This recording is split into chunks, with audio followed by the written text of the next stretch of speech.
Hi, my name is Rachelle Smith, entrepreneur, professional speaker, and author.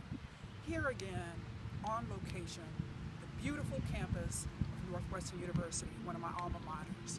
Actually here for an alumni meeting that I attend 2 or 3 times a year, and it's always great to be back on campus. What you'll see behind me is Lake Michigan, and so you always see on the recruitment brochures and things like that, there will always be some prominent picture of Lake Michigan. But I often like to warn people to be fair and balanced that even though it may look beautiful on the pictures and the brochures, you are not going to be, if you think you're going to be hanging out on the lake, it's just not going to happen. And even when I come back now as an alum, I literally have to remind myself from time to time, drive by the lake, go by the lake, because it's not top of mind. It never has been. As I didn't have time as a student, as a graduate student here, to spend time on the lake. But I just wanted to continue this conversation with an appropriate backdrop, to continue this conversation that I've been having last couple weeks or so on the importance of outliers, And this, of course, this university and those like it is certainly a wonderful example of this concept, particularly at the college level, of outliers. And I'm certainly proud to state that for the 2017-2018 academic year, Northwestern's acceptance rate is 9%. 9%. So right up there, as you've heard me say in a prior episode, it's actually harder to get into Northwestern now than it is to get into Cornell. It's actually just so much changes from year to year. But this concept of outliers, obviously I'm here, I'm on this campus as an alum, obviously a sea of outliers.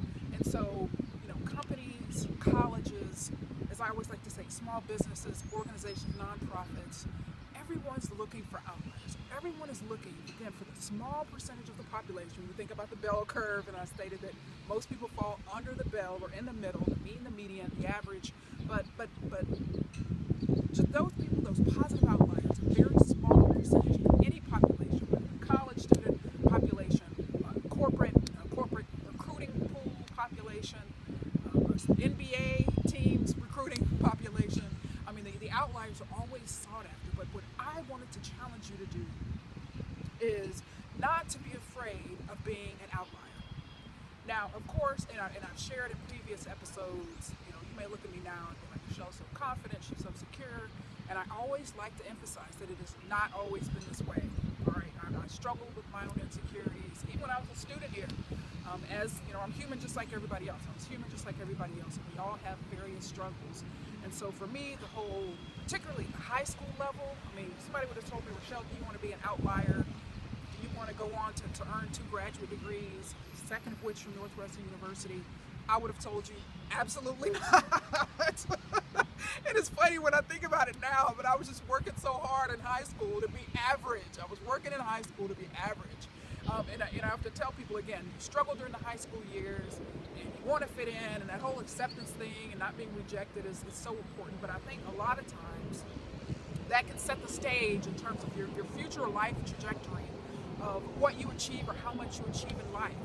Okay, because you may still have that high school mindset of I just want to fit in, and I actually struggled with that, to be quite honest with you. When I left the corporate world, it's this whole notion of, always just the charismatic part of me, just wants everyone to be comfortable and all of that, want to be liked. And I've really, in the last probably 2 or 3 years, made great strides in that area where I don't feel a need to always, how can I say this, try to accommodate everyone and placate people's insecurities. And what I mean by that, and I came across it, what really drove this point home for me was I came across that eloquent, long Marianne Williamson quote, where essentially in a paraphrase is, don't dim your light just so someone else isn't threatened or made to feel insecure.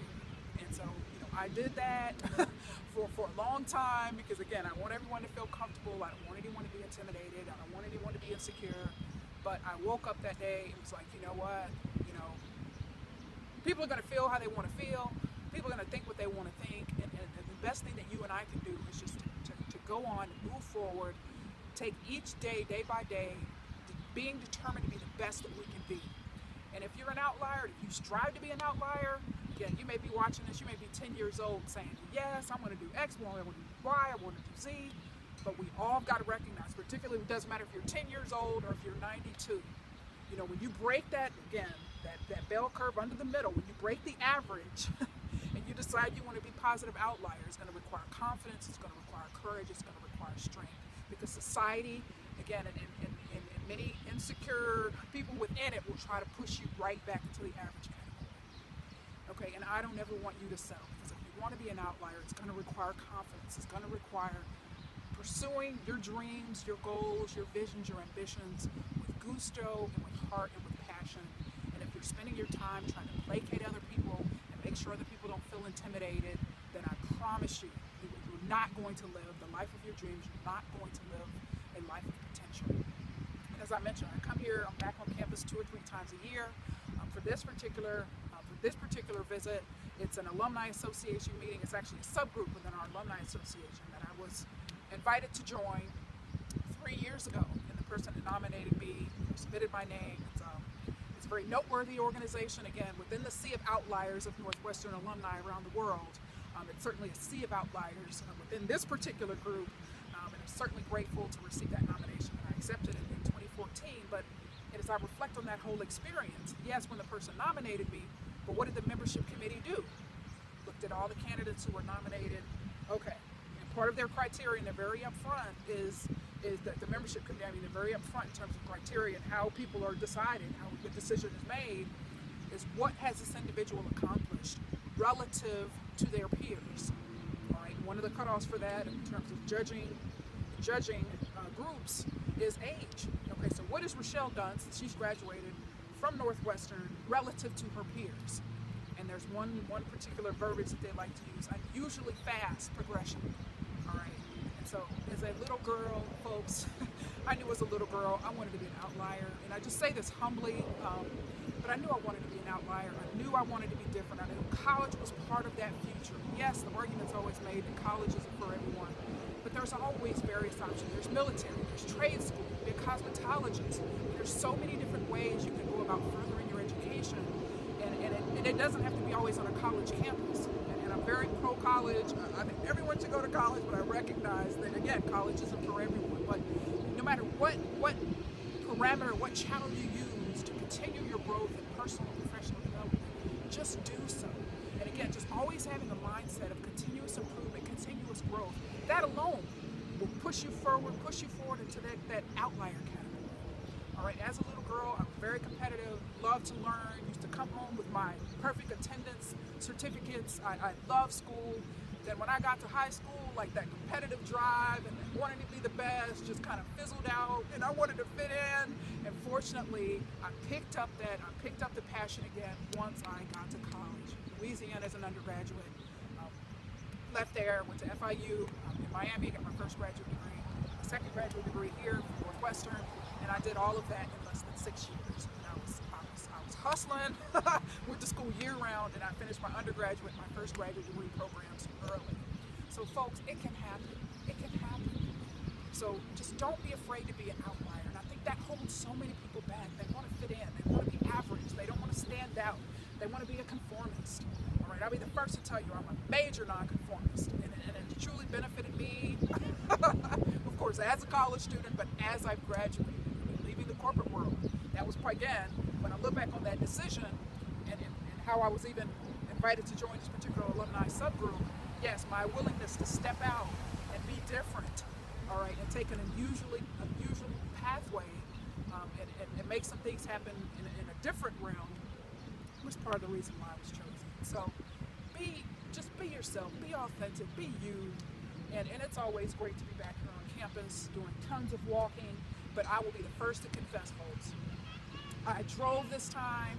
I usually take Amtrak or a megabus, but I drove. It felt so great to drive again. Got my hotel in the suburbs, staying in Wheeling this time. Has a wonderful fitness center in my particular hotel. So it's always great to be back. But I had to wake up and say, you know what? This taking public transportation everywhere, that's great, and I don't have any other options. That's wonderful, and I did that for a number of years. When I come back, I take Amtrak, I take megabus, take the L, the public transportation, the train everywhere, just walk everywhere. But this time I was like, I'm not doing it. It's just not happening.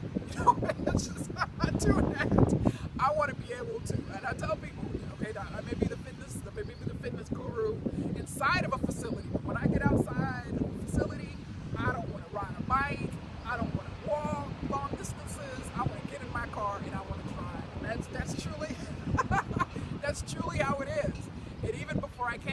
by the time you guys will see this on Monday, but yesterday, so I think the 3rd of May, Wednesday the 3rd of May, yesterday, I was at the gym. I was actually shorting my routine, cut my cardio short, because I knew, of course, I had to drive here, but I actually had an undercover gig in Battle Creek on the way. But then I found out, and I'm on my way out, folks. So I got my jacket on, everything, my windbreaker. I'm almost out of the door when I recognized I had lost my phone. I'm like, where's my phone? So long story short, went through my stuff, couldn't find it. Someone had turned it in. Wonderful, wonderful. Found my phone, there's a message, and I'm so glad I always check my phone before I leave, because I can determine from a timing standpoint. Checked, found out that the gig in Battle Creek, I had a 2-hour window, so I didn't need to be there at 11. I could be there between 11 and 1. I actually got there at 12, but what that did, when I got that additional information, made a couple of calls just to verify, yes, wrote down some of, criteria, what I needed to do, yada, yada, yada. Found out I had more time, and so what did I do? Came back to the front of the track, set my bag down, and actually sprinted. And I remember saying, yeah, I'm just gonna spend another 15 minutes here. I wrapped my workout, wrapped it up, but I'm gonna spend another 15 minutes with a sprint, and I'm gonna be out. But it turned out to be 30 minutes, but whatever, folks, whatever, it is what it is. Okay, in the fitness realm, I'm an outlier. I'm that committed to my fitness. And so, folks, again, that's a situation in the fitness realm, but just always strive to be an outlier, but always strive to be the best that you can be, but always strive, again, to be courageous and confident. The old insecure Rachelle, I wouldn't have had the confidence to say, you know what, is there any way I would just cut my workout short, yada, yada, yada. But no, I got a 2-hour window. I can make some more cardio happen in this gym. I love cardio, and I hate cutting my workout short, and I did so. But again, now I've gotten a lot more confidence, a lot more inner security to be able to make those things happen. Because even the Rachelle that was a student here, I would not have had enough confidence to try to make that happen. Rachelle would have been there at 11 o'clock, whatever, no room for discussion. But again, I've grown a lot. But so folks, in the fitness realm, in the business realm, in the education realm, in the family realm, in the community realm, whatever realm we're talking about, strive to be an outlier. You don't have to be average. Again, but I let those folks figure it out pretty quick that my fitness is important to me. All right, when I was able to, negotiate and get a little bit more time built into that, since Battle Creek was on the way to Chicago, obviously, about 90 miles, about an hour and a half from where I live. So got some more time there. So folks, do what you have to do to be an outlier in whatever aspect of your life. In the fitness realm, we're going to have better health, better wellness, better fitness, workplace, you're going to have advancements, you're going to have promotions, you're going to have raises, you're going to have even entrepreneurship, small business ownership, owning and starting your own business and company, the educational realm, achieve things on college campuses just like this one. Any college campus is wonderful. I'm pro-education, so I think all education is a wonderful thing, except for those for-profit diploma mills that always get sued. And so, folks, I close with this. Don't be afraid to shine. Don't allow anyone to dim your light. Kind of like that Marianne Williamson quote. You allow your light to shine because the world